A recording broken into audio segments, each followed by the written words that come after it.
Hi students, we talked this morning about multi-category tags amongst lots of other things, but I did mention that we have a special multi-category tag for elevations, and I just wanted to go through that with you. So I'm opening up my east elevation, going across to annotate, multi-category tag in the drop-down box here, and I'm choosing this one, ATMC elevation description.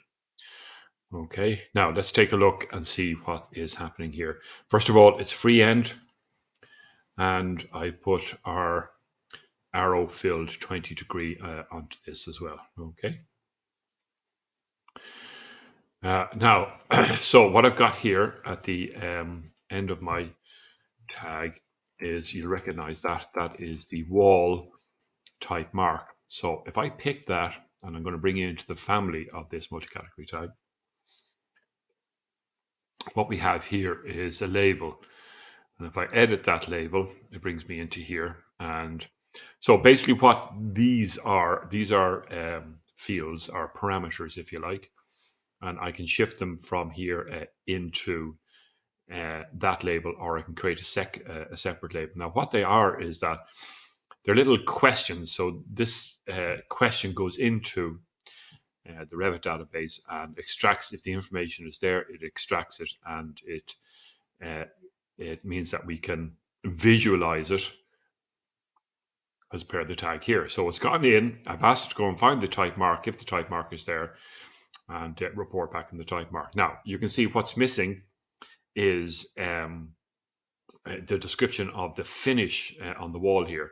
And that's where this tag is slightly different to the other tags, is that all we want to report back is the actual finish that we're looking at. We don't need a construction description or anything else like that. It literally is just the finish. So if I go back into that tag again, you'll notice that I've included a type comments parameter, and I've asked the tag to report back whatever is written in the type comments.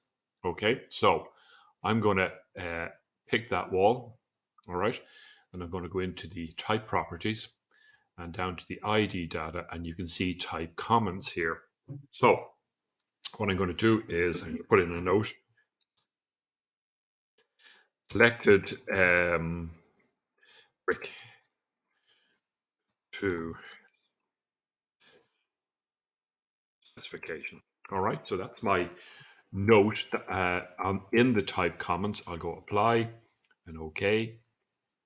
And you can see now that that note has appeared. So that is what I want to see here. So we're going to do that again on the roof up here. So it's annotate, multi-cat, that's picked. And now I've got a question mark here because I do not have a finish on this. So I need to select the roof, type properties again, into the ID, and go into the type comments here. And yeah, Tom was great for the the description is going to be, in this case, I'll do it here and I'll just copy it up. So it's a blue-black slate to specification. Okay.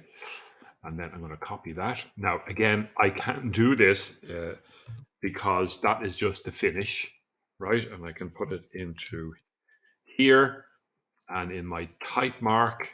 Okay, I'm going to do our AT underscore roof finish 01. All right, that's our type mark in there, and I'll go apply and OK, and that should report back. All right, so let's check that again. Go back, yeah. Okay, and is this referring to something else? So let's pop in here and put in the value. This is another way of getting the type comment value in here. So we said AT underscore roof type 01, and yeah, and so you can see it popping in there. So this is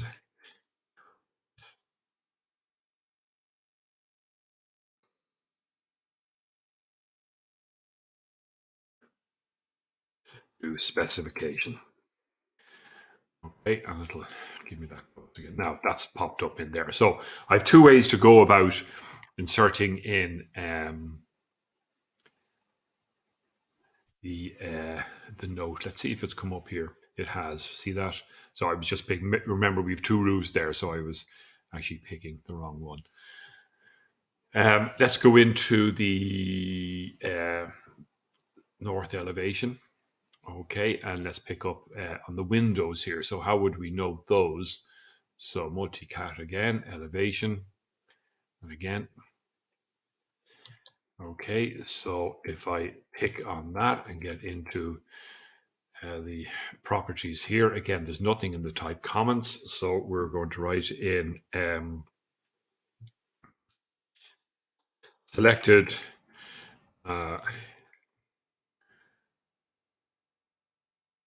selected aluminium thermally broken. No, that's a construction note I'm putting in here. So that's exactly what I mean. That note will go in under the description rather than the type comment. So what am I looking at? What am I seeing? So I'm seeing a AL aluminium named window unit um, to specified or okay to specified color. Okay, something like that. Suffice. So I'll go okay. Apply and okay. That note is popped up there again, so you get the idea. So wherever you get a question mark, you can go into the type properties, or you can click into the question mark. It'll bring up that little dialog box, and it'll allow you to insert what the finish is into that, and that'll actually go dynamically feedback into the type properties of that unit as well. And that is how we would do our elevation tags. So you can see them popping up in here now as well. That's it.